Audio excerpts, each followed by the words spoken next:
ಶುಭೋದಯ, ಸುಪ್ರಭಾತ, ಶುಭ ಮುಂಜಾನೆ ಪ್ರೀತಿಯ ವಿದ್ಯಾರ್ಥಿಗಳೇ, ತಮ್ಮೆಲ್ಲರಿಗೂ ಆತ್ಮೀಯ ಆದರದ ಸ್ವಾಗತ. ನಾನು ಚಂದ್ರಶೇಖರ, ಕನ್ನಡ ಉಪನ್ಯಾಸಕ. ಇವತ್ತು PUC 2ನೇ ವರ್ಷದಲ್ಲಿ ಓದ್ತಕ್ಕಂತಹ ವಿದ್ಯಾರ್ಥಿಗಳಿಗಾಗಿ ಒಂದು ನೂತನ ಪದ್ಯವನ್ನು ಬೋಧನೆ ಮಾಡೋಣ ಅಥವಾ ಚರ್ಚೆ ಮಾಡೋಣ ಅಂತ ಹೇಳೋದು ಉಚಿತವಾದದ್ದು. ಈ ಚರ್ಚೆ ಪದ್ಯ ಯಾವುದು ಅಂತಂದ್ರೆ, ಈ ಚರ್ಚೆಗೆ ಇವತ್ತಿರ್ತಕ್ಕಂತಹ ಪದ್ಯ ಯಾವುದು ಅಂತಂದ್ರೆ, ಪಗೆಯಂ ಬಾಲಕನೆಂಬರೆ. ಪಗೆ ಅಂದರೆ ಹಗೆ. ಹಗೆಯನ್ನು ಅಂದ್ರೆ ವೈರಿಯನ್ನು ನಾವು ಚಿಕ್ಕದಾಗಿ ದೊಡ್ಡದಾಗಿ ಅಂಥೇಳಿ ಎರಡು ಮಾಡಬೇಕಾಗಿಲ್ಲ. ಅವ ಬಾಲಕದನಪ್ಪ ಅಂತೇಳಿ ಬಿಡುವಂತಿಲ್ಲ. ಇದರ ಬಗ್ಗೆ ಇನ್ನಷ್ಟು ನಾವು ವಿಶ್ಲೇಷಣೆಯನ್ನು ಅಲ್ಲಿ ಪದ್ಯದ ಸಂದರ್ಭದಲ್ಲಿ ನಾವು ಮಾಡೋಣ. ಹಗೆಯನ್ನು, ವೈರಿಯನ್ನು ಬಾಲಕ ಅಂತೇಳಿ ನಾವು ಯಾವುದೇ ಕಾರಣಕ್ಕೆ ಕಡೆಗಣಿಸಬಾರದು ಅಂತಕ್ಕಂಥ ಮಾತಿಗೆ ಬರ್ತದೆ. ಈ ಪದ್ಯದ ಶೀರ್ಷಿಕೆ ಸೋಮೇಶ್ವರ ಶತಕ ಅಂತಕ್ಕಂಥ ಗ್ರಂಥದಿಂದ ಆಯ್ದುಕೊಳ್ಳಲಾಗಿದೆ. ಅಂದರೆ ಪುಲಿಗೆರೆಯ ಸೋಮನಾಥ ಅಂತಕ್ಕಂಥ ಕವಿ ಬರೆದಿರತಕ್ಕಂತಹ ಒಂದು ಗ್ರಂಥದಿಂದ, ಸೋಮೇಶ್ವರ ಶತಕ ಅಂತಕ್ಕಂಥ ಗ್ರಂಥದಿಂದ ಈ ಭಾಗವನ್ನು ಆಯ್ಕೆ ಮಾಡಲಾಗಿದೆ. ನಾನು ಇದರ ಬಗ್ಗೆ ಹೆಚ್ಚಿಗೆ ವಿಶ್ಲೇಷಣೆ ಮಾಡುವುದಿಲ್ಲ. ಯಾಕೆ ಅಂತಂದರೆ ಇದು ನಿಮ್ಮ ಪಠ್ಯಪುಸ್ತಕದಲ್ಲಿ ಇದ್ದೇ ಇದೆ. ಈಗ ಏನು ಲಕ್ಷ್ಮೀಶ್ವರ ಅಂತ ಹೇಳ್ತಾರಲ್ಲ, ಅದಕ್ಕೆ ಆಗಿನ ಕಾಲದೊಳಗೆ ಅದಕ್ಕೆ ಪುಲಿಗೆರೆ, ಈಗ ಧಾರವಾಡ ಜಿಲ್ಲೆಯಲ್ಲಿದೆಯಲ್ಲ, ಅವಾಗ ಅದಕ್ಕೆ ಪುಲಿಗೆರೆ ಅಂತ ಹೇಳ್ತಾ ಇದ್ದರು. ಆತ ಸೋಮೇಶ್ವರನು ಹರ ಹರ ಶ್ರೀಶನ್ನ ಸೋಮೇಶ್ವರ ಅಂತಕ್ಕಂಥ ಒಂದು ಅಂಕಿತ ನಾಮದೊಂದಿಗೆ ತನ್ನ ಪದ್ಯಗಳನ್ನು ಬರೆದಿದ್ದಾನೆ. ಇವು ಸಾಮಾನ್ಯವಾಗಿ ಶತಕ ಅಂತಕ್ಕಂಥದ್ದು ನಾವು ತಿಳಿದುಕೊಳ್ಳೋದೇನಂತಂದ್ರೆ, ಶತಕ ಸಾಹಿತ್ಯ, ಇದೊಂದು ಸಾಹಿತ್ಯದ ಪ್ರಕಾರ. ಶತಕ ಅಂದ್ರೆ 100 ಅಂತೇಳಿ ನಿಮ್ಗೆ ಅರ್ಥ ಆಗೇ ಆಗ್ತದೆ. ಕ್ರಿಕೆಟ್ನಲ್ಲಿ ಅವರು ಶತಕ ರನ್ ಗಳಿಸಿದರು ಅಂತೇಳಿ ಮಾತು ಬರ್ತದಲ್ಲ, ಶತಕ ಅಂದ್ರೆ 100 ಅಂದರೆ ಸುಮಾರು 100ಕ್ಕಿಂತ ಹೆಚ್ಚು, 102, 103, 104 ಹೀಗೆ ಪದ್ಯಗಳ ಒಂದು ಉದ್ಗ್ರಂಥ ಬರೆದದ್ದೇ ಆದರೆ ಅದಕ್ಕೆ ಶತಕ. ಈಗ ಫಾರ್ ಎಕ್ಸಾಂಪಲ್, ಉದಾಹರಣೆಗಾಗಿ ಸೋಮೇಶ್ವರ ಶತಕ ಅಂತಕ್ಕಂಥದ್ದೇ ಅತ್ಯಂತ ಚಿರಪರಿಚಿತವಾಗಿರ್ತಕ್ಕಂಥದ್ದು. ಈ ಶತಕದಲ್ಲಿ ವೈಶಿಷ್ಟ್ಯತೆ ಏನು ಅಂತಂದರೆ, ಅದರಲ್ಲಿ ಖ್ಯಾತ ಕರ್ನಾಟಕ ವೃತ್ತಗಳಾಗಿರ್ಬೋದು, ಕಂದ ಪದ್ಯಗಳಾಗಿರ್ಬೋದು, ಅಥವಾ ಷಟ್ಪದಿ, ತ್ರಿಪದಿ ಇಂತಹ ಛಂದಶಾಸ್ತ್ರಗಳನ್ನು ಸೇರಿಸಿಕೊಂಡಿರ್ತಕ್ಕಂಥ ಪದ್ಯಗಳು ಅದು ಆಗಿರ್ತದೆ. ಅದು ವಿಶೇಷವಾಗಿ ಏನು ಅಂತಂದರೆ ಮುಕ್ತಕವಾಗಿರ್ತದೆ. ಮುಕ್ತಕ ಅಂತಂದರೆ ಅದು ಬಿಡಿಯಾಗಿರ್ತಕ್ಕಂಥ ಒಂದು ಪದ್ಯ. ನೋಡ್ರಿ, ಕೆಲವೊಂದು ಪದ್ಯಗಳೇನಿರ್ತವೆ ಇಡಿಯಾಗಿ ಸಮಗ್ರವಾಗಿ, ಉದಾಹರಣೆಗೆ ಮಹಾಭಾರತ ಯಾವುದೋ ಒಂದು ಕಾವ್ಯ, ನಾವು ಒಂದು ಕಾವ್ಯ ಭಾಗ ಓದ್ತಾ ಹೋದೆವು ಅಂತಂದರೆ ಅದರ ಮುಂದೆ ಏನಾಗ್ತದೆ ಅಂತಕ್ಕಂಥದ್ದು ಬರ್ತದೆ, ಹಿಂದೆ ಏನಿತ್ತು ಅಂತಕ್ಕಂಥದ್ದು ಬರ್ತದೆ. ರಾಮಾಯಣದ ಕಥೆ ಕೇಳುವಾಗ ಹಿಂದೆ ಏನಿತ್ತು, ಮುಂದೆ ಏನಿದೆ ಅಂತಕ್ಕಂಥದ್ದು ಒಂದಕ್ಕೊಂದು ಸೇರಿಕೊಂಡು ಬರ್ತದೆ. ಆದರೆ ನೀವು ಇದಕ್ಕೆ ಸಮಾನವಾಗಿ ನೀವು ವಚನ ಸಾಹಿತ್ಯದ ಉದಾಹರಣೆ ಕೊಡ್ತೀನಿ ನಾನು. ಅದು ಹಿಂದೆನೂ ಸಂಬಂಧ ಇಲ್ಲ, ಮುಂದೆನೂ ಸಂಬಂಧ ಇಲ್ಲ. ಕಳಬೇಡ, ಕೊಲಬೇಡ, ಹುಸಿಯ ನುಡಿಯಲು ಬೇಡ. ಇದಕ್ಕೆ ನೋಡ್ರಿ, ಹಿಂದೇನಾದರೂ ಇದೆಯಾ, ಕಥೆ ಇದೆ, ಮುಂದೇನಾದರೂ ಕಥೆ ಇದೆ, ಇಲ್ಲ. ಇಂತಹ ಬಿಡಿಯಾಗಿರ್ತಕ್ಕಂತಹ ಒಂದು ಪದ್ಯದ ತುಣುಕುಗಳಿಗೆ ಏನಂತಾರೆ ಅಂತಂದರೆ ಮುಕ್ತಕಗಳು ಅಂತ ಹೇಳ್ತಾರೆ. ಇಲ್ಲಿ ಹಾಗೆ ನೋಡಿದರೆ ಈತ ಬರೆದಿರ್ತಕ್ಕಂಥ ಪುಲಿಗೆರೆಯ ಸೋಮನಾಥ ಬರೆದಿರ್ತಕ್ಕಂಥ ಸೋಮೇಶ್ವರ ಶತಕಗಳು ಏನಿವೆ ಮುಕ್ತಕಗಳು ಆಗಿವೆ ಅಂತಕ್ಕಂಥದ್ದು ನಾವು ತಿಳಿದುಕೊಳ್ಬೇಕು. ಇವಕ್ಕೆ ಬಹಳಷ್ಟು ಬೆಲೆ ಇದೆ. ಯಾಕೆಂತಂದ್ರೆ ನಾವು ಸಂಸ್ಕೃತದಲ್ಲಿ ನೋಡಿದ್ರೆ ಅಲ್ಲಿ ಏನಂತಂದ್ರೆ ಅನೇಕ ರೀತಿಯ ಸುಭಾಷಿತಗಳು, ಗಾದೆ ಮಾತುಗಳು, ಅಲ್ಲಿ ಬಳಕೆಯಾಗಿರ್ತಕ್ಕಂಥ ಅನೇಕ ಭಾಗಗಳನ್ನು ಇಲ್ಲಿ ಶುದ್ಧ ಸರಳ ತಿಳಿಯುವಂತಹ ಕನ್ನಡದಲ್ಲಿ ಬರೆಯಲ್ಪಟ್ಟಿದೆ. ಮತ್ತು ಸಾಮಾನ್ಯವಾಗಿ ಏನಪ್ಪ ಅಂತಂದರೆ ಇವುಗಳು ಜನಸಾಮಾನ್ಯರು ತಿಳಿದುಕೊಳ್ಳಿ ಅಂತಕ್ಕಂಥ ಉದ್ದೇಶದಿಂದ ಅಷ್ಟೊಂದು ಗಡುಸಾದಂತಹ ಕ್ಲಾಸಿಕ್ ಲ್ಯಾಂಗ್ವೇಜ್ನಲ್ಲಿ ಬರೆಯಲಾಗಿಲ್ಲ. ಇವು ಸುಲಭವಾಗಿದೆ. ಒಂದೆರಡು ಸಲ ಓದಿದ್ರೆ ನೀವು ಕೂಡ ಇದನ್ನು ಅರ್ಥ ಮಾಡಿಕೊಳ್ಳಬಹುದಾಗಿದೆ ಅಂತ ಹೇಳ್ತಾ ನಾನು ಹೆಚ್ಚು ಟೈಮ್ ತೆಗೆದುಕೊಳ್ಳೋದಿಲ್ಲ. ಈಗ ನೇರವಾಗಿ ಏನಂತಂದರೆ ನಾನು ಪದ್ಯಗಳ ಭಾಗಕ್ಕೆ ಬರ್ತೀನಿ. ಯಾಕೆಂತಂದರೆ ಈ ಪದ್ಯದಲ್ಲಿ ಏನಿದೆ ಅಂತಂದ್ರೆ ಇಷ್ಟೇ, ಬಹಳ ಸುಲಭ ತಿಳಿದುಕೊಳ್ಳಕ್ಕೆ ಒಂದು, ಮತ್ತು ಬದುಕಿನ ಘಟ್ಟಗಳೇನು ಬರ್ತಾವಲ್ಲ, ನಮಗೆ ದಿನನಿತ್ಯದ ಬದುಕಿನಲ್ಲಿ ಆಗು ಹೋಗುಗಳೇನಿರ್ತಾವಲ್ಲ ಅವುಗಳನ್ನು ಸರಳವಾದಂತಹ ದೃಷ್ಟಿಕೋನದಿಂದ ನೋಡಿ ಒಬ್ಬ ವ್ಯಕ್ತಿ ಹೇಗಿರಬೇಕು, ಹೇಗಿದ್ದರೆ ಅವನಿಗೆ ಸಮಾಜದಲ್ಲಿ ಒಂದು ಬೆಲೆ ಇದೇ ಇರ್ತದೆ ಅಂತಕ್ಕಂಥದ್ದು ಇಲ್ಲಿ ಅದನ್ನು ಗಮನದಲ್ಲಿಟ್ಕೊಂಡು ಪುಲಿಗೆರೆಯ ಸೋಮನಾಥ ಬರೆದಿರ್ತಕ್ಕಂಥದ್ದು. ನೋಡ್ರಿ, ಏನಂತಂದ್ರೆ ಸಿದ್ಧಾಂತಗಳು 1000 ಇರ್ತವೆ, ಆದರೆ ಆ ಸಿದ್ಧಾಂತದ ಸಂಕ್ಷಿಪ್ತವಾದಂಥ ಒಂದು ರೂಪ ನೇರವಾಗಿ ಬರೆದಿರ್ತಕ್ಕಂಥದ್ದು ಇಲ್ಲಿ ಪುಲಿಗೆರೆಯ ಸೋಮನಾಥನಿಗೆ ಹೋಗ್ತದೆ. ವಿದ್ಯಾರ್ಥಿಗಳು, ನಾನು ನಿಮಗೆ ಹೆಚ್ಚಿಗೆ ಟೈಮ್ ತೆಗೆದುಕೊಳ್ಳಾರದೆ ನೇರವಾಗಿ ಪದ್ಯ ಬೋಧನೆಗೆ ಬರ್ತೀನಿ. ನೋಡಿ, ನನ್ನ ವೈಶಿಷ್ಟ್ಯ ಏನು ಅಂತಂದರೆ, ನಿಮಗೆ ಪಕ್ಕದಲ್ಲಿ ಕುಳ್ಳಿರಿಸಿಕೊಂಡು ಪಾಠ ಹೇಳ್ದಂಗೆ ಆಗಿರಬೇಕು. ಅದಕ್ಕೋಸ್ಕರ ಏನು ಮಾಡ್ತೀನಿ, ನಾನು ಟೆಕ್ಸ್ಟ್ ಬುಕ್ ಓಪನ್ ಮಾಡಿ ಆ ಟೆಕ್ಸ್ಟ್ ಬುಕ್ಕಿನಲ್ಲಿ ಈ ಪೆನ್ಸಿಲ್ ಪ್ರತಿಯೊಂದು ಪದದ ಹತ್ತಿರ ಇಟ್ಟು ಓದ್ತಾ ಹೋಗ್ತೇನೆ. ಪ್ರತಿಯೊಂದು ಪದಕ್ಕೆ ನಾನು ಅರ್ಥ ಹೇಳ್ತಾ ಹೋಗ್ತೇನೆ. ಇಡಿಯಾಗಿರ್ತಕ್ಕಂಥ ಒಂದು ನುಡಿ, ಅದಕ್ಕೆ ಒಂದು ಪದ್ಯ ಅಂತ ಹೇಳ್ತಾರೆ. ಆ ನುಡಿ ಮುಗಿದ ನಂತರ ನಾನು ಪ್ರತಿಯೊಂದು ಪದದಿಗೆ ಅರ್ಥ ಹಾಗೂ ಭಾವ ಹಾಗೂ ಸಮಗ್ರ ಆ ನುಡಿಯ ಸಾರ ವಿಶ್ಲೇಷಣೆಯನ್ನು ಮಾಡ್ತಾ ಹೋಗ್ತೀನಿ. ವಿದ್ಯಾರ್ಥಿಗಳು, ಒಂದು ವೇಳೆ ನಿಮಗೇನಾದರೂ ಇದರ ಬಗ್ಗೆ ಕನ್ಫ್ಯೂಷನ್ ಇತ್ತು, ಏನಾದರೂ ನಿಮ್ಗೆ ತೊಂದರೆ ಅನ್ನಿಸ್ತಾ ಇತ್ತು ಅಂದರೆ ದಯವಿಟ್ಟು ಕಾಮೆಂಟ್ ಬಾಕ್ಸ್ನಲ್ಲಿ ಹೇಳಿ, ನಾನು ಅದಕ್ಕೆ ಪರಿಹಾರ ಮಾಡಲಿಕ್ಕೆ ಸಿದ್ಧನೂ ಇದ್ದೇನೆ. ಹೀಗೆ ಹೇಳ್ತಾ ಇನ್ನೊಂದು ನಿಮ್ಮಲ್ಲಿ ವಿಜ್ಞಾಪನೆ, ನಂದು ರಿಕ್ವೆಸ್ಟ್, ಸ್ಪೆಷಲ್ ರಿಕ್ವೆಸ್ಟ್ ಏನಪ್ಪ ಅಂತಂದರೆ, ದಯವಿಟ್ಟು ಪ್ಲೀಸ್ ನನ್ನ ಚಾನಲ್ ಸಬ್ಸ್ಕ್ರೈಬ್ ಮಾಡಿಕೊಳ್ಳಿ. ತಪ್ಪದೇ ಕಮೆಂಟ್ ಮಾಡಿ, ಸರ್ ಚೆನ್ನಾಗಿದೆ ಪಾಠ ಅಂತ ಮಾಡಿ.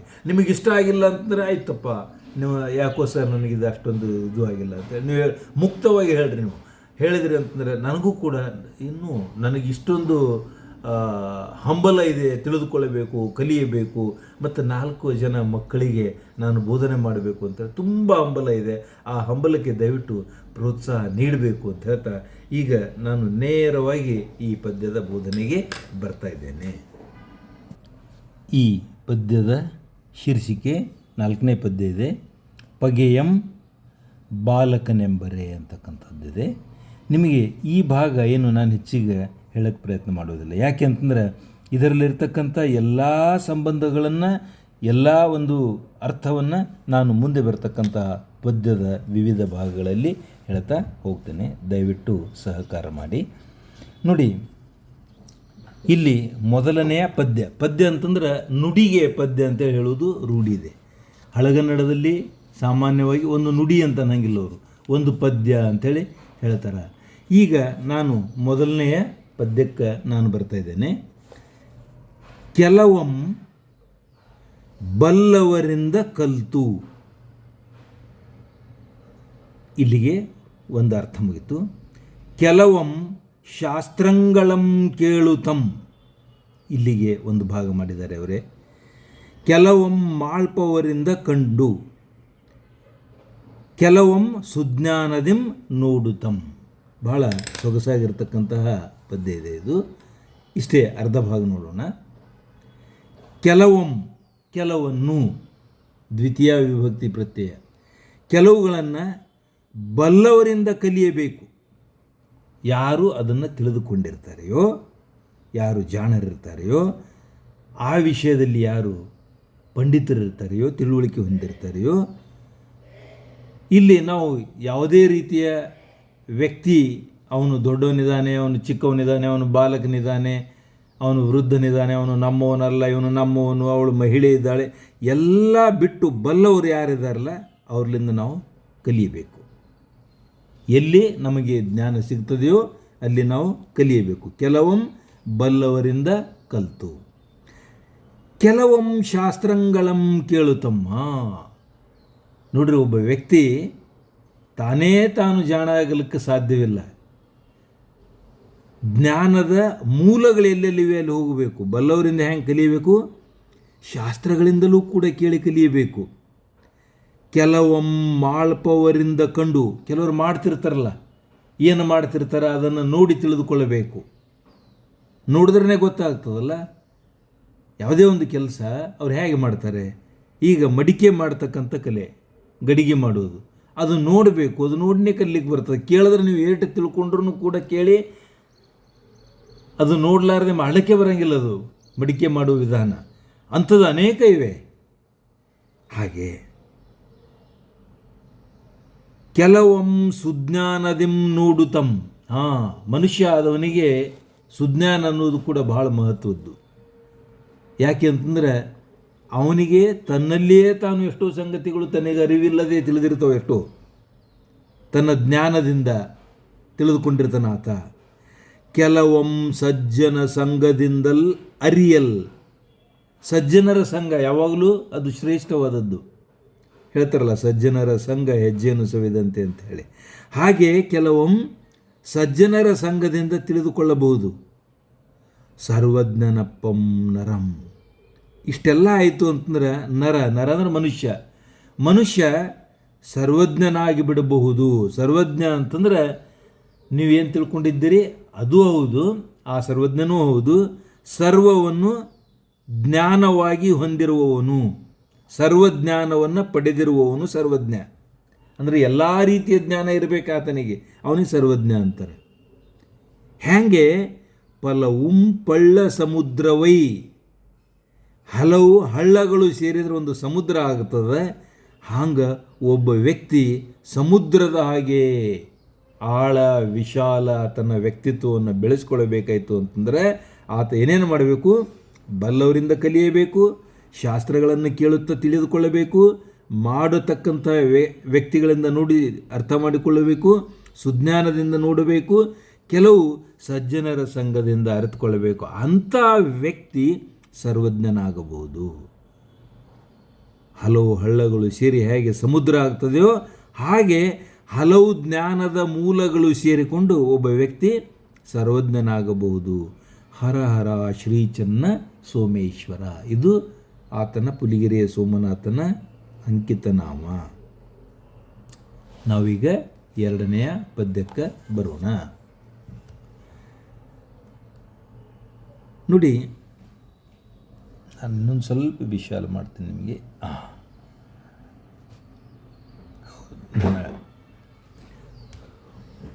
ಉಣದೆ ಇರ್ಪ ಆ ಧನಂ ಇರ್ದೊಡೆ ಏನು. ನಾನು ಇಲ್ಲಿ ಹೀಗೆ ಒಂದು ಮಾರ್ಕ್ ಮಾಡ್ತಾ ಇದ್ದೇನೆ. ಯಾಕೆ ಅಂತಂದರೆ ಅದು ಅಕ್ಷರ ನೀವು ವಿಗ್ರಹಿಸಿ ಓದಬೇಕು, ಛೇದಿಸಿ ಓದಬೇಕು.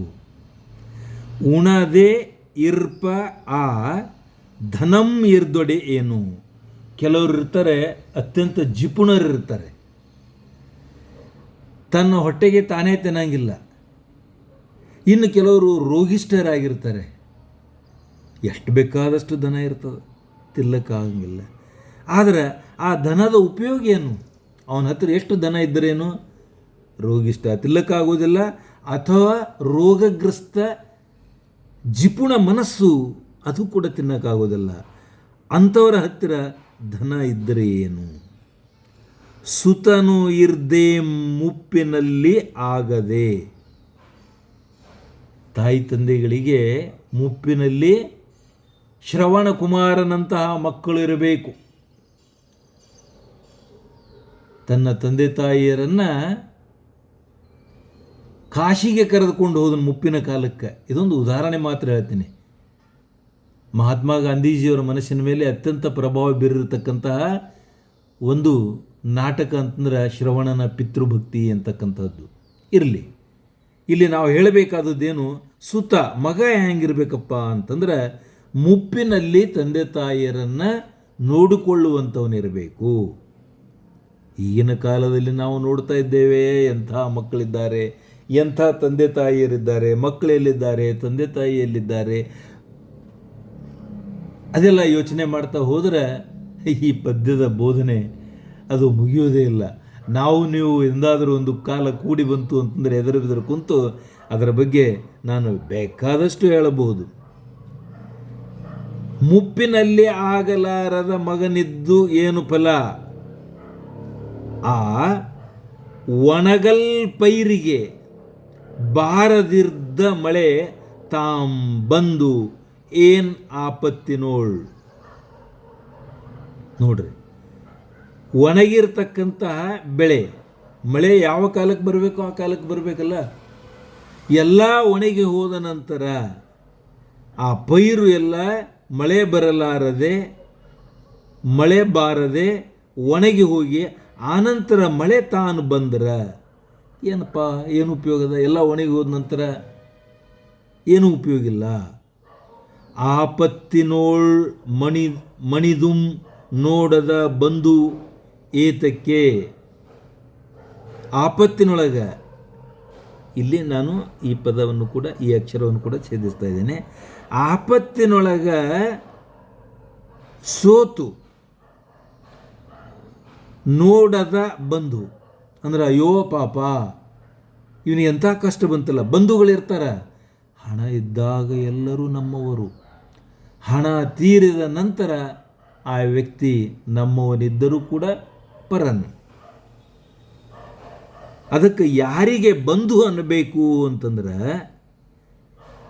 ನಮಗೆ ಆಪತ್ತು ಬಂದಾಗ, ತೊಂದರೆ ಬಂದಾಗ, ಕಷ್ಟ ಬಂದಾಗ ಯಾವ ವ್ಯಕ್ತಿ ಸಹಾಯ ಮಾಡ್ತಾನ, ನಮಗೆ ಸಹಕಾರ ನೀಡ್ತಾನ, ಅಂಥವನು ನಿಜವಾದಂತಹ ಬಂಧು. ಆದರೆ ಆಪತ್ತಿನೊಳಗೆ ಮಣಿದು ನೋಡಲಾರದ, ಮನಸೋತು ನೋಡಲಾರದ, ಮನಸ್ಸಿನೊಳಗೆ ನೋವು ಅನುಭವಿಸಿ ನೋಡಲಾರದ ಬಂಧು ಏತಕ್ಕೆ ಎಣಿಸಲ್. ಅವನನ್ನು ಯಾಕೆ ಎಣಿಸಬೇಕು, ನಮ್ಮವಂತ ಯಾಕೆ ನಾವು ಲೆಕ್ಕಕ್ಕಿಟ್ಟುಕೊಳ್ಬೇಕು? ಕಾಲೋಚಿತಕ್ಕೆ ಐದಿದ ತೃಣವೇ ಪರ್ವತವಲ್ಲವೇ.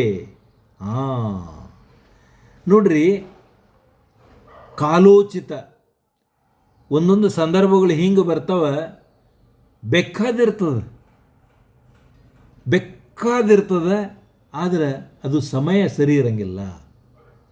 ಕಷ್ಟದ ಸಮಯದಲ್ಲಿ ಬೆಟ್ಟದ ಸಹಾಯ ನಮಗೆ ಬೇಕಾಗಿಲ್ಲ. ನಮಗೆ ಒಂದು ಹುಲ್ಲು ಕಡ್ಡಿ ಬೇಕಾಗಿತ್ತಪ್ಪ ಕಷ್ಟಕ್ಕೆ ಅಂತಂದ್ರೆ, ಆ ಹುಲ್ಲು ಕಡ್ಡಿನೇ ನಮಗೆ ಬೆಟ್ಟಕ್ಕಿಂತ ಮಿಗಿಲಾದದ್ದು. ನಾನಿಲ್ಲಿ ಒಂದು ಪುಟ್ಟ ಕಥೆಯನ್ನು ನಿಮಗೆ ನೆನಪಿಸ್ಕೊಡ್ತೇನೆ. ಇರುವೆ ನೀರಿನೊಳಗೆ ಬಿದ್ದಾಗ ಹಕ್ಕಿಯೊಂದು, ಆ ಇರುವೆ ಒಂದು ನೀರಿನ ಕೊಳದೊಳಗೆ ಬಿದ್ದಿರ್ತದೆ. ಹಕ್ಕಿ ಬಂದು ಪಾಪ ಅದನ್ನು ಬಿಡಿಸಬೇಕು, ರಕ್ಷಿಸಬೇಕು ಅಂತೇಳಿ ಒಂದು ಎಲೆಯನ್ನು ಕೆಳಗೆ ಕತ್ತರಿಸಿ ಹೋಗಿತ್ತಂತೆ. ಆಗ ಆ ಎಲೆ ಮೇಲೆ ಕೂತ್ಕೊಂಡು ದಡ ಸೇರ್ತಂತೆ ಇರುವೆ. ಅಲ್ಲಿ ಎದುರು ಪರ್ವತ ಇದ್ರೆ ಏನು ಬಂತು? ಅರ್ಥ ಆಯ್ತಲ್ಲ? ಅಂದ್ರೆ ಅವಶ್ಯಕತೆಗೆ ಅನುಗುಣವಾಗಿ ಒಂದು ತೃಣ, ಅಂದ್ರೆ ಒಣಗಿದ ಹುಲ್ಲು ಕಡ್ಡಿಗೆ ತೃಣ ಅಂತಾರೆ. ಯಾವಾಗ ನಮಗೆ ಅವಶ್ಯಕತೆ ಇದೆ ಆವಾಗ ಒಂದು ಒಣಗಿದ ಹುಲ್ಲಿನ ಕಡ್ಡಿ ಬಂದು ಬಿದ್ದರೂ ಸಾಕು, ಅದು ಪರ್ವತಕ್ಕೆ ಸಮಾನವಾದದ್ದು ಅಲ್ಲವೇ? ಹರ ಹರ ಶ್ರೀ ಚನ್ನ ಸೋಮೇಶ್ವರ. ಎಷ್ಟು ಅದ್ಭುತವಾಗಿದೆ ನೋಡ್ರಿ. ಇನ್ನೊಮ್ಮೆ ಹೇಳ್ತೀನಿ ರೀ. ಉಣದೇ ಇರ್ಪ ಧನುಂ ಇರ್ದೊಡೆ ಏನು. ಉಣಲಾರದ ವ್ಯಕ್ತಿಗೆ ಎಷ್ಟು ಧನವಿದ್ದರೇನು, ಮುಪ್ಪಿನಲ್ಲಿ ಆಗದ ಸುತನಿದ್ದರೆ ಏನು. ಪೈರು ಒಣಗಿ ಹೋಗಿದ್ದಾಗ ಮಳೆ ಬಾರದಿದ್ದು ಆಮೇಲೆ ಬಂದರೆ ಏನು. ಆಪತ್ತಿನೊಳಗೆ ಸೋತು ಮನಸೋತು ನೋಡಲು ಇರ್ತಕ್ಕಂಥ ಬಂಧು ನಿಜವಾಗಿಯೂ ಹೌದು. ಆದರೆ ಆಪತ್ತಿಗೆ ಆಗಲಾರದ ಬಂಧು ಯಾತಕ್ಕೆ?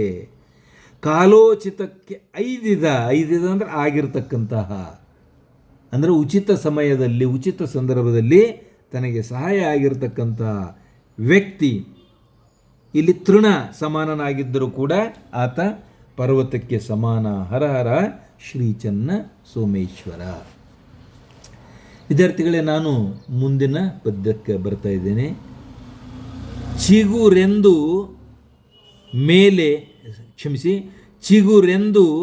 ಮೇಲೆ ಬೇವು ಸ್ವಾದಬಹುದೇ. ಚೇಳ್ ಚಿಕ್ಕದೆಂದು ಅಳ್ಕರಿಂ ತೆಗೆಯಲ್ ಕಚ್ಚದೆ. ಪಾಲನ್ ಊಡಿ ಫಣಿಯಂ ಸಾಕಲ್ಕೆ ವಿಶ್ವಾಸಿಯೇ. ಇಷ್ಟಿಷ್ಟೇ ನೋಡ್ತಾ ಹೋಗೋಣ.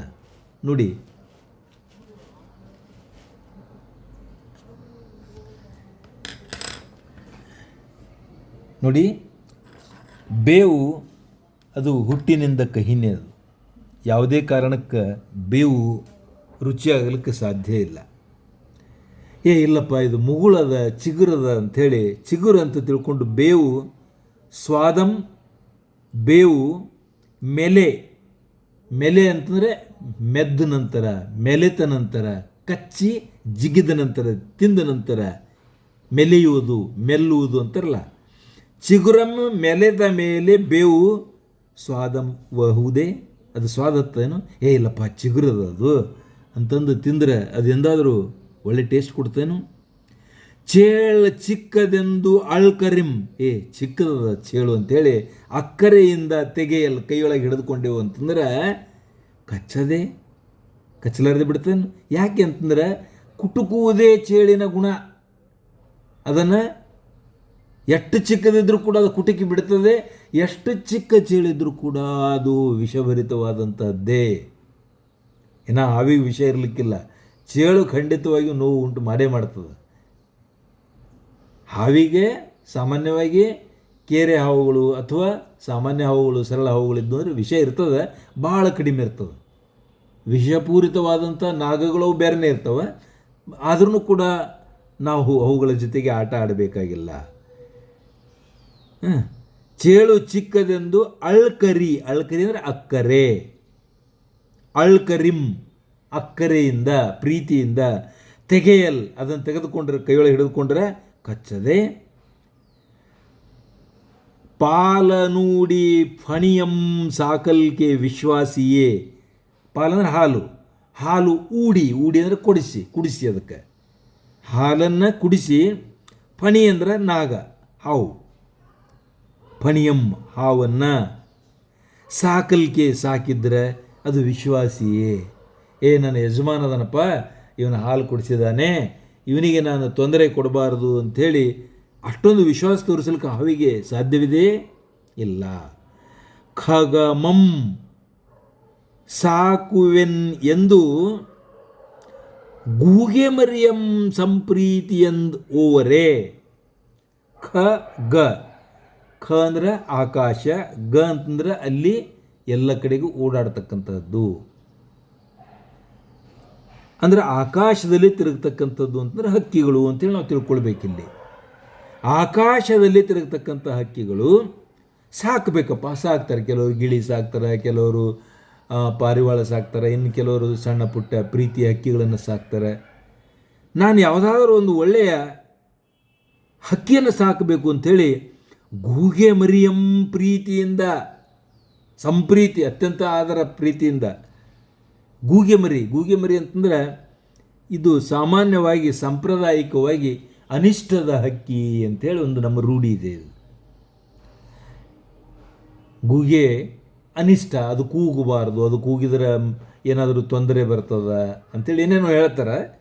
ನಾವು ವೈಜ್ಞಾನಿಕವಾಗಿ ಬೇರೆ, ಸಾಂಪ್ರದಾಯಿಕವಾಗಿ ಬೇರೆ ರೀತಿಯಿಂದ ನೋಡಬೇಕಾಗ್ತದೆ. ಯಾಕೆ ಅಂತಂದ್ರೆ ನಾವು ಪುಲಿಗೆರೆಯ ಸೋಮನಾಥನ ಕಾಲವನ್ನು ಗಮನದಲ್ಲಿಟ್ಕೊಂಡು ನೋಡ್ತಾ ಇದ್ದೇವೆ.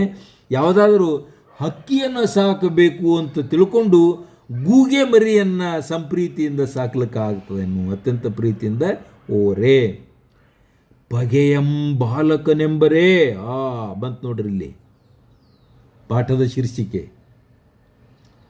ನೋಡ್ರಿ. ಹಾಗೆ ವೈರಿ ಅವನು ಭಾಳ ದೊಡ್ಡವನೇ ಇರಬೇಕಂತೇನಿಲ್ಲ. ಇಲ್ಲಿ ಅಭಿಮನ್ಯು ಅವನ ಉದಾಹರಣೆ ಸಹಜವಾಗಿಯೇ ನಾವು ನೆನಪಿಸಿಕೊಳ್ಳಬಹುದು. ಅಭಿಮನ್ಯು ಬಾಲಕನಿದ್ದಾಗ ಆ ಯುದ್ಧ ಭೂಮಿಯಲ್ಲಿ ಆತ ಹೋಗಬೇಕಾಗಿರ್ತದೆ. ಅರ್ಜುನನು ಸಂಪ್ರಾಪ್ತರೊಡನೆ ಯುದ್ಧಕ್ಕೆ ಹೋದಾಗ ಇಲ್ಲಿ ಬಾಲಕನಾಗಿರ್ತಕ್ಕಂತಹ ಅಭಿಮನ್ಯು ಯುದ್ಧ ಭೂಮಿಗೆ ಹೋಗಬೇಕಾಗ್ತದೆ. ಆಗ ದ್ರೋಣಾಚಾರ್ಯರು ಏನು ಮಾಡಬೇಕಾಗ್ತದೆ, ಇವ ಹೇಳ್ತಾನೆ, ಎಲ್ಲರೂ ಹೇಳ್ತಾರೆ ಅವನೇನದನ್ರಿ ಹುಡುಗದನ, ನಾವು ಹೊಸಕ್ಕೆ ಹಾಕಬಹುದು ಅಂಥೇಳಿ. ಆದರೆ ದ್ರೋಣಾಚಾರ್ಯ ಹೇಳ್ತಾರೆ, ಹುಡುಗ ಇದ್ದರೆ ಏನಾಯಿತು, ಅವನನ್ನು ಸೋಲಿಸೋದು ಯುದ್ಧದಲ್ಲಿ ಅಷ್ಟು ಸರಳವಾದದ್ದಲ್ಲ. ಯಾಕಂದ್ರೆ ಆ ಹುಡುಗ ಅವನೇ ಹೇಳಿರ್ತಾನೆ ದೊಡ್ಡಪ್ಪನಿಗೆ, ಧರ್ಮರಾಜನಿಗೆ, ಯುಧಿಷ್ಠಿರನಿಗೆ ಏನು ಹೇಳಿರ್ತಾನೆ ಅಂತಂದರೆ, ಆ ದೊಡ್ಡಪ್ಪ ಹೇಳ್ತಿರ್ತಾನೆ, ನೋಡಪ್ಪ ನೀನು ಮಗು ಇದ್ದಿ, ಯುದ್ಧ ಭೂಮಿಗೆ ಹೋಗೋದು ಬೇಡ ಅಂತಂದಾಗ ಆತ ಏನು ಹೇಳ್ತಾನೆ, ಅಭಿಮನ್ಯು ದೊಡ್ಡಪ್ಪ ಬೊಪ್ಪ ಅಂತನೋ, ದೊಡ್ಡಪ್ಪ ನೋಡು ನಾನು ಚಿಕ್ಕವನಿರಬಹುದು, ನನ್ನ ನೆಚ್ಚಗಳು, ನನ್ನ ಬಾಣಗಳು ಚಿಕ್ಕದಲ್ಲ, ಬಾಣಗಳಿಗೆ ಸಾಕಷ್ಟು ಪ್ರೌಢಿಮೆ ಇದೆ, ಪ್ರಭುತ್ವ ಇದೆ. ಇದನ್ನು ಅರಿತಂತಹ ದ್ರೋಣಾಚಾರ್ಯರು ಏನು ಮಾಡ್ತಾರೆ, ಚಕ್ರವ್ಯೂಹ ರಚನೆ ಮಾಡ್ತಾರೆ. ಆ ಚಕ್ರವ್ಯೂಹ ರಚನೆ ಮಾಡಿದಾಗ ಅಲ್ಲಿ ಅತಿರಥ ಮಹಾರಥರೆಲ್ಲರೂ ಇರ್ತಾರೆ.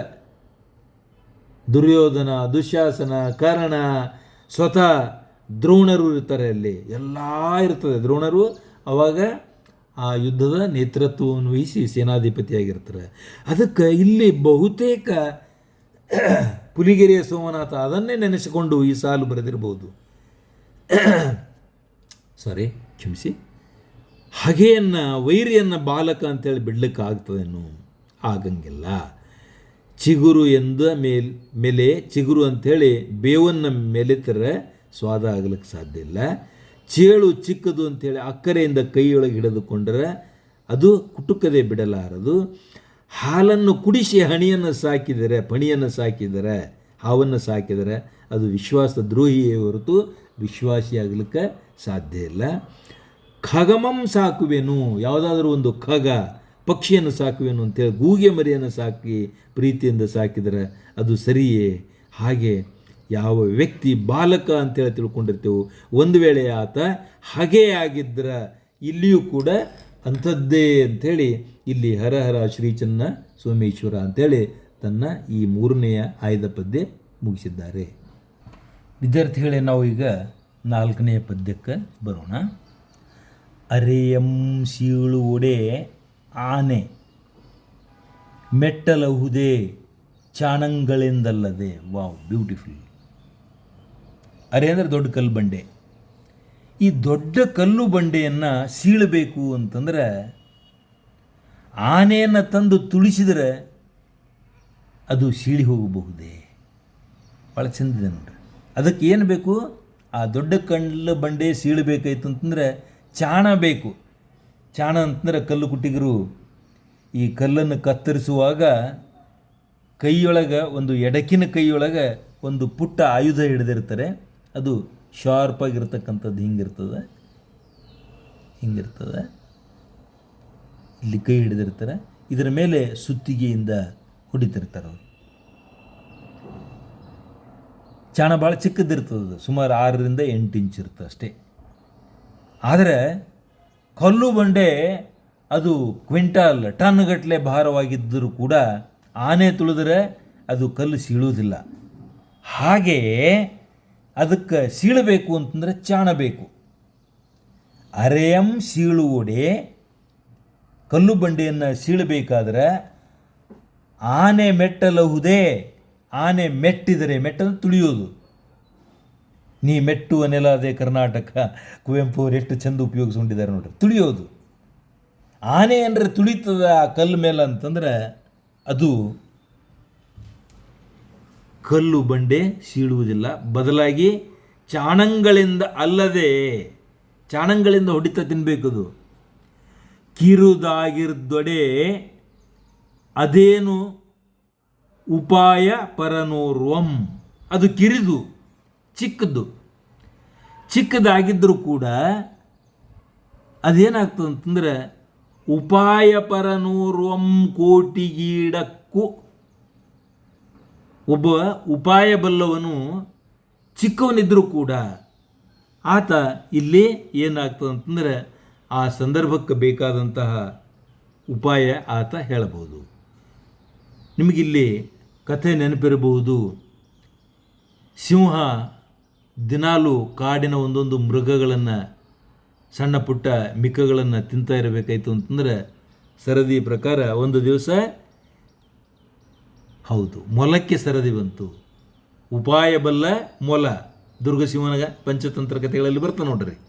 ಉಪಾಯ ಬಲ್ಲಂಥ ಮೊಲ ಆ ಸಿಂಹವನ್ನು ಕರೆದೊಯ್ದು ಒಂದು ಪಾಳು ಬಾವಿಯಲ್ಲಿ, ಸ್ವಲ್ಪ ನೀರಿರ್ತಕ್ಕಂಥ ಬಾವಿಯಲ್ಲಿ ಅದಕ್ಕೆ ತೋರಿಸಿ, ಅಲ್ಲಿ ಒಳಗಡೆಗೆ ನಿನಗಿಂತ ಬಲಿಷ್ಠನಾದಂತಹ ಇನ್ನೋರ್ವ ಸಿಂಹ ಇದ್ದಾನೆ, ನಿನಗೆ ತಾಕತ್ತಿದ್ದರೆ ಅದನ್ನು ಕೊಂದು ನನಗೆ ಆಮೇಲೆ ನೀನು ತಿನ್ನಬಹುದು ಅಂತ ಹೇಳಿದಾಗ ಉಪಾಯ ಬಲ್ಲಂತಹ ಆ ಮೊಲ ಎಷ್ಟು ಚಿಕ್ಕದಿದೆ ಸಿಂಹದ ಎದುರು ಅಂತಂದರೆ ಆಗ ಏನಂತಂದರೆ ಉಪಾಯ ಬಲ್ಲವನು ಯಾವಾಗಲೂ ಗೆಲ್ಲಲು ಸಶಕ್ತನು.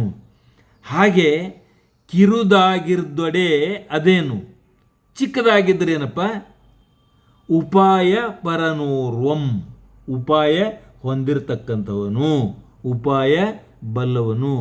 ಕೋಟಿಗೀಡಕ್ಕೂ, ಕೋಟಿಗೆ ಈಡು, ಕೋಟಿಗೆ ಸಮನಾದವನು ಅವನು, ಕೋಟಿಗೆ ಸಮನಾದವನು ಉಪಾಯ ಬಲ್ಲವನು. ಹೆಮ್ಮರನ್ ಇರ್ದರೇನ್, ಅದರಿಂದಲ್ ಎತ್ತಬಹುದೇ ಬಲ್ ಭಾರಮಂ. ದೊಡ್ಡ ಗಿಡ ಇದೆ, ವೃಕ್ಷ, ಮಹಾನ್ ವೃಕ್ಷ. ಅಷ್ಟು ದೊಡ್ಡ ಗಿಡ ಇದೆ ಅಂತ ತಿಳ್ಕೊಂಡು ಭಾರವಾದಂತಹ ಇನ್ನೊಂದು ಯಾವುದಾದ್ರೂ ವಸ್ತುವನ್ನು ಎತ್ತಲಿಕ್ಕಾಗ್ತದೇನು? ಆಗಂಗಿಲ್ಲ. ಯಾಕೆ ಅಂತಂದ್ರೆ ಅದಕ್ಕೆ ತನ್ನದೇ ಆದಂತಹ ಒಂದು ಟೆಕ್ನಿಕ್ ಇದೆಯಲ್ಲ, ಸಣ್ಣ ಹಾರೆ ಹಾಕಿ ಸನ್ನೆ ಅಂತಾರಲ್ಲ, ನೀವೆಲ್ಲ ಓದಿರ್ತೀರಿ ವಿಜ್ಞಾನದಲ್ಲಿ. ಸಣ್ಣ ಹಾರೆ ಹಾಕಿ ಆ ಭಾರವನ್ನು ಎತ್ತುತ್ತಾರೆ. ಹಾರೆ ಅಂತ ಗೊತ್ತಿದ್ದಿರ್ಬೇಕು ನಿಮಗೆ. ಉಕ್ಕಿನಿಂದ ಮಾಡಿರ್ತಕ್ಕಂತಹ ಒಂದು ರಾಡ್, ಸ್ವಲ್ಪ ದಪ್ಪಗಿರ್ತದೆ. ಅದನ್ನು ಕಲ್ಲು ಬಂಡೆ ಎತ್ತುವಾಗ ಬುಡಕ್ಕೆ ಹಾಕಿ ಅದರ ಕೆಳಗಡೆಗೆ ಒಂದು ಕಲ್ಲನ್ನಿಟ್ಟು ಎತ್ತಿ ಸರಿಸ್ತಾ ಹೋಗ್ತಾರೆ. ಅಥವಾ ದೊಡ್ಡ ಮರದ ದಿಮ್ಮೆಗಳನ್ನು ಸರಿಸಬೇಕಾದ್ರೂ ಕೂಡ ಈ ಹಾರೆಗಳನ್ನು ಉಪಯೋಗಿಸ್ತಾರೆ. ಆ ಹಾರೆಗೆ ಸನ್ನೆ ಅಂತೇಳಿ ಹೇಳ್ತಾರೆ. ಹೆಮ್ಮರ ಇದ್ದರೆ ಅದಕ್ಕೆ ಬಂತು, ದೊಡ್ಡ ಮರ ಇದ್ದರೆ ಅದಕ್ಕೆ ಬಂತು, ಬಲು ಭಾರ ಎತ್ತಲಕ್ಕೆ ಸನ್ನೆ ಸಾಕು. ಆ ಸನ್ನೆಗೆ ಎಷ್ಟು ಶಕ್ತಿ ಇರ್ತಂತೇಳಿ ಭಾಳ ಚಂದ ಹೇಳ್ತಾರೆ ನೋಡ್ರಿ. 1000 ಕಾಲಾಳಿನ ಸತ್ವವೈ. ಆ ಒಂದು ಸನ್ನೆಗೆ, ಆ ಒಂದು ಹಾರೆಗೆ 1000 ಕಾಲಾಳು ಅಂತಂದ್ರೆ ಭೂದಳ, ಭೂ ಸೈನಿಕರು, ಭೂದಳ 1000 ಜನ ಸೈನಿಕರು ಕೂಡಿ ಮಾಡತಕ್ಕಂತಹ ಕೆಲಸ ಒಂದು ಪುಟ್ಟ ಸನ್ನೆ ಮಾಡಬಹುದು. ಸನ್ನೆ 1000 ಕಾಲಾಳಿನ ಸತ್ವ ಶಕ್ತಿ. ಹರ ಹರ ಶ್ರೀ ಚನ್ನ ಸೋಮೇಶ್ವರ. ದೊಡ್ಡ ಬಂಡೆಯನ್ನು ಸೀಳುವುದಕ್ಕೆ ಆನೆಯನ್ನು ಅದರ ಮೇಲೆ ಮೆಟ್ಟಿಸ್ಲಿಕ್ಕೆ ಆಗಂಗಿಲ್ಲ. ಆನೆಗೆ ಅದನ್ನು ತುಳಿದರೆ ಏನೂ ಕಲ್ಲು ಒಡೆಯುವುದಿಲ್ಲ, ಅದಕ್ಕೆ ಚಾಣ ಬೇಕು. ಹಾಗೆ ಉಪಾಯ ಬಲ್ಲ ಒಬ್ಬ ವ್ಯಕ್ತಿ ಎಷ್ಟೇ ಕಿರಿಯನಾಗಿದ್ದರು, ಹೌದಲ್ಲ. ಇಲ್ಲಿ ನಮಗೆ ಎಷ್ಟೋ ನೆನಪುಗಳು ಬರ್ತಾವೆ. ಮೊಲದ ಕಥೆನೂ ನೆನಪು ಬರ್ಬೋದು. ಲಾಲ್ ಬಹದ್ದೂರ್ ಶಾಸ್ತ್ರೀಜಿಯವರು ಅವ್ರು ನೋಡಿದ್ರೆ ದೈಹಿಕವಾಗಿ ಭಾಳ ಪುಟ್ಟ ವ್ಯಕ್ತಿ.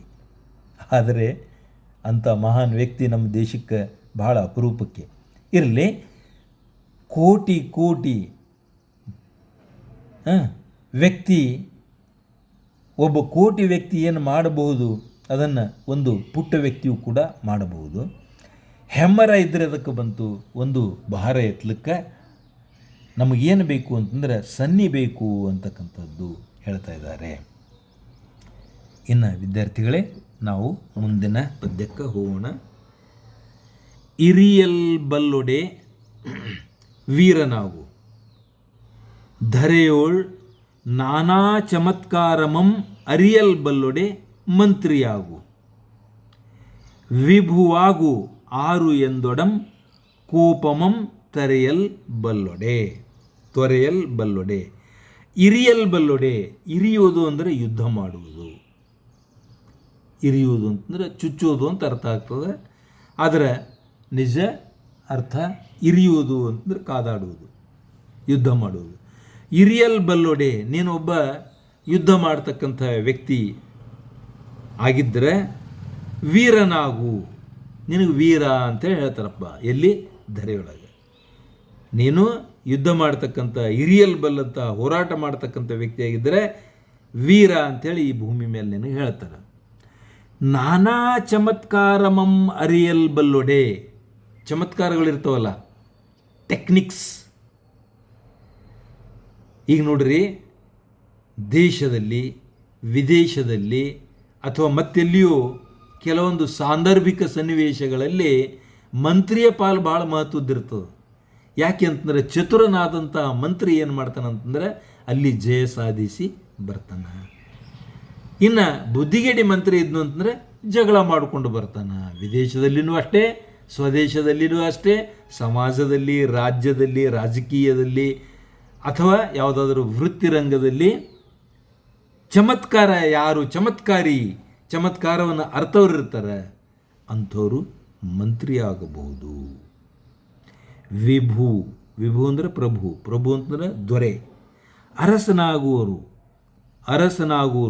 ಆರು ಎಂದೊಡಂ. ಯಾರು ಅರಸರಾಗಲಿಕ್ಕೆ ಯೋಗ್ಯರಪ್ಪ ಅಂತಂದರೆ ಕೋಪಮಂ ತೊರೆಯಲ್ ಬಲ್ಲೊಡೆ. ಎಸ್, 1000 ತಪ್ಪು ಮಾಡಿದರೂ ಕೂಡ ಯಾರಿಗೆ ಕ್ಷಮಿಸುವಂತಹ ಶಕ್ತಿ ಇರ್ತದೆ. ನೋಡಿ, ಇದು ಭಾಳ ಚೆಂದಿದೆ. ಇಲ್ಲಿ ಏನದ ಅಂತಂದ್ರೆ, ಯಾರು ವೀಕ್ ಮೈಂಡೆಡ್ ಇರ್ತಾರಲ್ಲ ಅವರಿಗೆ ಭಾಳ ಕೋಪ ಬರ್ತಿರ್ತದೆ. ವೀಕ್ ಮೈಂಡ್ ಇದ್ದವರಿಗೆ ಕೋಪ ಬರ್ತಿರ್ತದೆ. ಯಾರು ಮೆಂಟಲಿ ಸ್ಟ್ರಾಂಗ್ ಇರ್ತಾರಲ್ಲ ಅವರಿಗೆ ಕೋಪ ಬರೋಂಗಿಲ್ಲ. ವಿದ್ಯಾರ್ಥಿಗಳೇ, ನೀವು ಇದನ್ನು ತಿಳ್ಕೊಳ್ರಿ, ಅಳವಡಿಸಿಕೊಳ್ಳ್ರಿ. ಕೋಪಮಂ ತೊರೆಯಲ್ ಬಲ್ಲೊಡೆ. ಯಾರು ಕೋಪವನ್ನು ಬಿಟ್ಟು ಕೊಡ್ತಾರೆ, ಯೋಗಿಯಪ್ಪುದರಿಂ. ನೋಡ್ರಿ, ಇಲ್ಲಿಗಿದು ಮುಗಿತಲ್ಲ. ವಿಭು ಆಗಬೇಕಾಯ್ತು ಅಂತ ಕೋಪ ಬಿಟ್ಟು ಕೊಡಬೇಕು. ಇಲ್ಲಿಗಿದು ಮುಗೀತು. ಯೋಗಿ ಅಪ್ಪುದರಿ, ಯೋಗಿ ಅಪ್ಪುದು ನೋಡ್ರಿ ಇಲ್ಲಿ, ಅರಿಷಡ್ವರ್ಗಗಳಂ ಗೆಲ್ವೊಡೆ. ಅರಿ ಅಂದರೆ ವೈರಿ, ಷಟ್ 6 ವರ್ಗಗಳು, ಕಾಮ, ಕ್ರೋಧ, ಲೋಭ, ಮೋಹ, ಮದ, ಮತ್ಸರ. ಇವುಗಳಿಗೆ ಅರಿಷಡ್ವರ್ಗಗಳು ಅಂತ ಹೇಳ್ತೀವಿ. ಅಂದರೆ ಒಬ್ಬ ವ್ಯಕ್ತಿಯ ನಾಶಕ್ಕೆ ಇವೇ ಕಾರಣೀಭೂತರಾಗಿರ್ತವೆ. ಅರಿಷಡ್ವಗಳೇ ಕಾರಣೀಭೂತ ಆಗಿರ್ತವೆ. ಏನಪ್ಪ ಅಂತಂದರೆ, ಯಾವ ವ್ಯಕ್ತಿ ನಿಷ್ಕಾಮಿಯಾಗಿರ್ತಾನೆ, ಕಾಮ ಅಂದರೆ ಇಚ್ಛೆ, ಕ್ರೋಧ ಸಿಟ್ಟು ಬರತಕ್ಕಂಥವನು, ಸಿಟ್ಟು ಮಾಡಿಕೊಳ್ತಕ್ಕಂಥವನು ಕಾಮ, ಕ್ರೋಧ. ಇನ್ನು ಲೋಭ ಅಂತಂದ್ರೆ ಆಸೆ, ಮೋಹ ಅಂತಂದ್ರೆ ಅದನ್ನು ತನ್ನದಾಗಿಸ್ಕೊಳ್ತಕ್ಕಂಥ ಪ್ರೀತಿ, ಮದ ಸೊಕ್ಕು, ಮತ್ಸರ ಇದು ಕೂಡ ಅಹಂಕಾರನೇ, ಹೊಟ್ಟೆ ಕಿಚ್ಚು ಪಡೋದು ಇನ್ನೊಬ್ರದ್ದು ನೋಡಿ, ಮತ್ಸರ ಪಡೋದು. ಈ 6 ಏನು ವೈರಿಗಳವಲ್ಲ, ಅದನ್ನು ಯಾರು ಗೆಲ್ಲುತ್ತಾರೆ ಅಂಥವರು ಏನಾಗ್ತಾರೆ, ಮಹಾನ್ ವ್ಯಕ್ತಿಗಳಾಗ್ತಾರೆ. ಏನಾಗ್ತಾರಪ್ಪ ಅಂತಂದರೆ ಅಂಥವ್ರು ಯೋಗಿಗಳಾಗಬಹುದು. ಅಂದ್ರೆ ಒಬ್ಬ ವ್ಯಕ್ತಿ ಯೋಗಿ ಆಗಬೇಕು ಅಂತಂದರೆ ಈ ಅರಿಷಡ್ವರ್ಗಗಳನ್ನು ಗೆಲ್ಲಬೇಕು. ಭಾಳ ಚಂದ ನೋಡ್ರಿ ಮುಂದಿಂದು. ತೆರ ಬಲ್ಲರ್ ಪೊಣೆಯಪ್ಪುದೈ. ತೆರಬಲ್ಲವರು ನೋಡ್ರಿ, ಹೊಣೆಗಾರಿಕೆ ಹೊರುವುದು ಇದು ಒಂದು ಭಾಳ ಚಂದದ. ಎಲ್ಲರಿಗೆ ಹೊಣೆಗಾರಿಕೆ ಹೊಂದಲಿಕ್ಕೆ ಆಗಂಗಿಲ್ಲ. ಈಗ ಉದಾಹರಣೆಗೆ ಬ್ಯಾಂಕಿಗೆ ಹೋಗ್ತೀರಿ ನೀವು, ನಿಮಗೆ ಸಾಲ ಬೇಕು ಅಂತಂದ್ರೆ ಅವ್ರೇನಂತಾರೆ, ಒಬ್ಬರು ಗ್ಯಾರಂಟಿಯರ್ ಕೊಡ್ರಿ ಯಾರಾದರೂ. ಅಂದರೆ ನಿಮ್ಮ ಪರವಾಗಿ ನಿಮಗೆ ಕೊಡ್ಲಿಕ್ಕೆ ಆಗಲಿಲ್ಲ ಅಥವಾ ಏನೋ ಒಂದು ಸಮಸ್ಯೆ ಆಯಿತು ಅಂತಂದರೆ ಗ್ಯಾರಂಟಿಯರ್ ಬೇಕಲ್ಲ. ಅದನ್ನು ತೆರಬಲ್ಲಂತಹ ವ್ಯಕ್ತಿ ಹೊಣೆ ಹೊತ್ತುಕೊಳ್ಬೇಕು. ಅದನ್ನು ತೆರಬಲ್ಲ ಕೊಡ್ತಕ್ಕಂಥ ಪೊಣೆ ಅಂದರೆ ಹೊಣೆ, ಅಪ್ಪುದೈ ಅಂದ್ರೆ ಅಂಥವ್ರು ಮಾತ್ರ, ನನಗೆ ಕೊಡ್ಲಿಕ್ಕೆ ಆಗ್ತಾನವ್ರು ಮಾತ್ರ ಹೊಣೆ ಹೊತ್ಕೊಳ್ಬೇಕು. ಶಿಕ್ಷಕರು ಹೊಣೆ ಹೊತ್ಕೊಳ್ಳೋಕೆ ಆಗಂಗಿಲ್ಲ, ಬ್ಯಾಂಕ್ನವ್ರು ಒಪ್ಪಂಗಿಲ್ಲ. ನಾನು ಕೊಡಬಹುದು ಅನ್ನುವಂಥವ್ರು ಮಾತ್ರ ಹೊಣೆ ಒಪ್ಕೊಳ್ಬಹುದು. ಇದು ಒಂದು ಉದಾಹರಣೆ ಮಾತ್ರ, ಇನ್ನೂ ಅನೇಕ ಉದಾಹರಣೆಗಳು ನಾವು ಇಲ್ಲಿ ಹೇಳಬಹುದು. ಕೇವಲ ಸಾಲಕ್ಕೆ ಮಾತ್ರ ಅಲ್ಲ, ಯಾವುದೇ ಹೊಣೆಗಾರಿಕೆ ಒಬ್ಬ ವ್ಯಕ್ತಿ ತಗೊಳ್ಬೇಕಾಯ್ತು ಅಂತಂದ್ರೆ ಅದನ್ನು ಪರಿಹಾರ ಮಾಡ್ತೀನಿ ಅಂತಕ್ಕಂಥ ಶಕ್ತಿ ಇದ್ರೇ ಆತ ಹೊಣೆಗಾರನಾಗಲಿಕ್ಕೆ ಸಾಧ್ಯತೆ ಇದ್ರೇ ಆತ ಏನಂತಂದ್ರೆ ಅಲ್ಲಿ ಯೋಗ್ಯ ವ್ಯಕ್ತಿ. ಹೊಣೆ ಹೊರಬೇಕು ಅಂತಂದ್ರೆ ಅವನಲ್ಲಿ ಆ ವ್ಯಕ್ತಿತ್ವ ಇರಬೇಕು, ಆ ಶಕ್ತಿ ಇರಬೇಕು. ಹರ ಹರ ಶ್ರೀ ಚೆನ್ನ ಸೋಮೇಶ್ವರ. ನೋಡಿ, ಇರಿಯಲ್ ಬಲ್ಲೊಡೆ ಅಂದರೆ ಹೋರಾಟ ಮಾಡ್ತೀನಿ ಅಂತಕ್ಕಂಥ ವ್ಯಕ್ತಿ ವೀರನಾಗಬೇಕು ಧರೆಯೊಳಗೆ. ನಾನಾ ಚಮತ್ಕಾರಗಳನ್ನು ತಿಳಿದುಕೊಂಡಿದ್ದರೆ ಅಂಥ ವ್ಯಕ್ತಿ ಮಂತ್ರಿ ಆಗಬೇಕು. ಕೋಪವನ್ನು ಯಾರು ತೊರೆಯುತ್ತಾರೋ ಬಿಡ್ತಾರೋ ಅಂಥ ವ್ಯಕ್ತಿ ವಿಭು ದೊರೆ ಆಗಬಹುದು. ಅರಿಷಡ್ವರ್ಗಗಳನ್ನು ಯಾರು ಗೆಲ್ಲುತ್ತಾರೆ ಅವರು ಯೋಗಿ ಆಗಬಹುದು.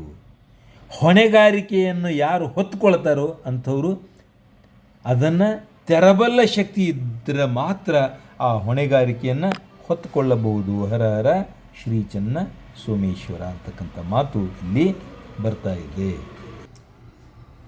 ಈಗ ನಾವು 6ನೆಯ ಪದ್ಯ, ಕೊನೆಯ ಪದ್ಯ ಇದೆ ಇದು ನೋಡಿ. ಪೊಡೆಯೋಳ್ ತುಂಬಿರೆ ಪಂಕ ಮೇಲೆ ತೊಳೆಯಲ್ ತಾಂ ಶುದ್ಧನೇನಪ್ಪನೆ. ಕಡು ಪಾಪಂ ಬಲು ಮೀಯಲ್ ಆತ ಶುಚಿಯೇ ಕಾಕಾಳಿ ತಾಂ ಮೀಯದೆ. ಎಷ್ಟು ಚಂದಿದೆ ನೋಡ್ರಿ, ಭಾಳ ಚಂದಿದೆ. ಏನು ಹೇಳ್ತಾ ಇದ್ದಾರೆ ಅಂತಂದ್ರೆ, ಪೊಡೆ ಅಂದರೆ ಹೊಟ್ಟೆ, ಹೊಟ್ಟೆಯೊಳಗೆ ಕೆಸರು ತುಂಬಿಕೊಂಡು ಮೇಲೆ ಸ್ನಾನ ಮಾಡಿದ್ರೆ ಶುದ್ಧ ಆಗಲಿಕ್ಕೆ ಸಾಧ್ಯ. ಇಲ್ಲಿ ಹೊಟ್ಟೆ ಅಂತಂದರೆ ಹೊಟ್ಟೆ ಅಂತ ತಿಳ್ಕೊಳ್ಬೇಡ್ರಿ, ಮನಸ್ಸಂತ ತಿಳ್ಕೊಳ್ರಿ.